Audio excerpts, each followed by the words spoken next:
همه ما سرعت‌های خاص خودمان را داریم و باید با همین سرعت‌های طبیعیمان حرکت کنیم.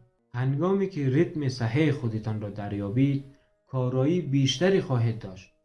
در این صورت اعمالتان پر جنب و جوش و بیقرار نخواهد بود، بلکه کاملا نرم و روان پیش می رود و بازدهی بیشتری دارد. کارگرانی هستند که آهسته کار می کنند. آهستگی کیفیات خاص خودش را دارد و حتی بهتر هم هست.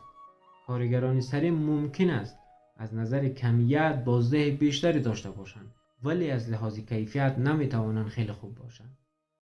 کل انرژی کارگران کندکار در کیفیت کار به مصرف می رسد، در حالی که کارگران سریع انرژی خود را در افزایش کمیت به کار می برند. اگر بتوانید کارهای کم ولی زیبا و کامل انجام دهید، احساس شادی و رضایت می کنید. احتیاجی نیست کارهای زیادی انجام دهید. اگر حتی یک کار انجام دهید که رضایت کامل ببخشد، کافی است. و از شما بسیار سپاسگزارم که با عشق و سکوت گوش دادید.